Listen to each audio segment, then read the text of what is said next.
ദൈവനാമം അതിയായി മഹത്വപ്പെടുമാറാകട്ടെ.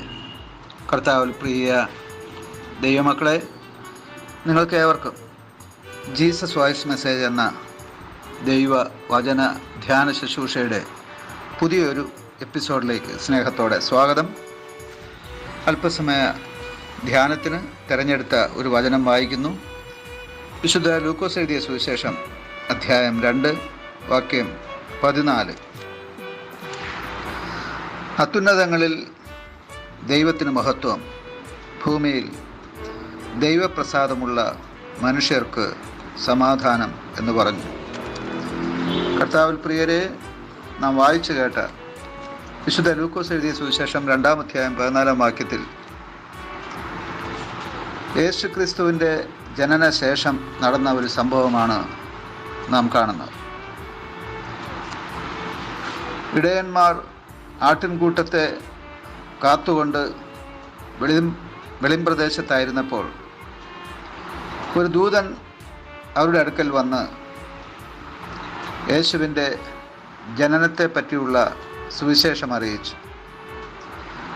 അതിനുശേഷം സ്വർഗീയ സൈന്യത്തിൻ്റെ ഒരു സംഘം ഈ സുവിശേഷം അറിയിച്ച ദൂതനോട് ചേർന്ന് ദൈവത്തെ പുകഴ്ത്തിയ വചനമാണ് നാം വായിച്ചു കേൾക്കുവാനിടയായത്. ഈ വാക്യത്തിൽ വളരെ പ്രസക്തമായ ഒരു പദമുണ്ട്. ആ പദം ഒരു ചോദ്യ രൂപത്തിൽ നാം ധ്യാനിക്കുമ്പോൾ ആർക്കാണ് ഈ ഭൂമിയിൽ സമാധാനം ലഭിക്കുക എന്നുള്ളതാണ്. ആ ചോദ്യത്തിൻ്റെ ഉത്തരം ഈ വചനത്തിൽ അടങ്ങിയിരിക്കുന്നു. ഭൂമിയിൽ ആർക്കാണോ ദൈവപ്രസാദമുള്ളത് അവർക്ക് സമാധാനമുണ്ടാകും എന്നുള്ളതാണ്.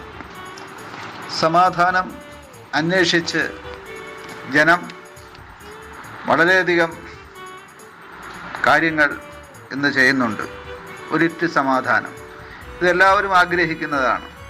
സമാധാനമില്ലാത്തത് കൊണ്ട് തന്നെ ജീവിതം അവസാനിപ്പിച്ച ജനകോടികൾ ലോകത്തിലുണ്ട്. സമാധാനം ദൈവത്തിൽ നിന്നും പ്രാപിക്കേണ്ട ഒന്നാണ്.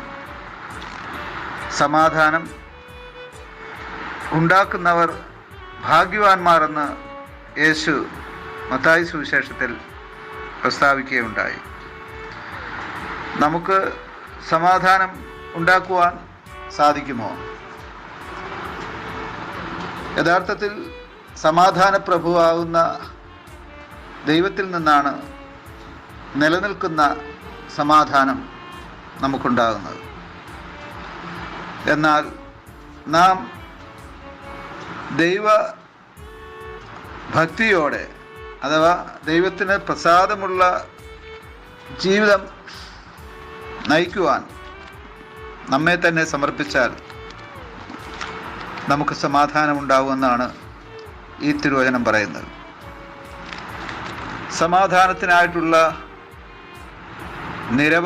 അനവധി പ്രയത്നങ്ങൾ ലോകത്തിൽ നടക്കുന്നുണ്ട്. സമാധാന ചർച്ചകൾ, യുദ്ധം നടക്കുന്ന ഇടങ്ങളിൽ, അതുപോലെ ലോക സമാധാനത്തിന് ലോക നേതാക്കന്മാരുടെ ഇടയിലുള്ള ചർച്ചകൾ, ഇതെല്ലാം പുരോഗമിക്കുന്ന ഒരു അന്ത്യകാലത്തിലാണ് നാം ജീവിക്കുന്നത്. സമാധാനം എന്നാൽ എല്ലാം ശാന്തമായിരിക്കുന്ന അവസ്ഥ, സ്വസ്ഥതയുള്ള അവസ്ഥ എന്ന് ഒരിക്കലും ചിന്തിക്കാനാകില്ല. സമാധാനമെന്ന വിഷയത്തെ ആസ്പദമാക്കി നടത്തിയ ഒരു ചിത്രരചനാ മത്സരത്തിൽ 1-ാം സ്ഥാനം കരസ്ഥമാക്കിയത് വിചിത്രമായ ഒരു ചിത്രമായിരുന്നു. തിരമാലകളാൽ നിരന്തരം ഇരമ്പി മറിയുന്ന കടൽക്കരയിൽ കാറ്റിനാൽ ആടി ഉലയുന്ന വൃക്ഷത്തിൻ്റെ മുകളിൽ ശാന്തമായിരുന്ന് പാട്ടുപാടുന്ന ഒരു കിളി. ഈ പക്ഷിയുടെ ചിത്രത്തിനാണ് സമാധാനമെന്ന വിഷയത്തെ ആസ്പദമാക്കി നടത്തിയ ചിത്രരചനാ മത്സരത്തിൽ 1-ാം സ്ഥാനം ലഭിക്കുവാനിടയായത്. ഇവിടെ നാം മനസ്സിലാക്കേണ്ടത്,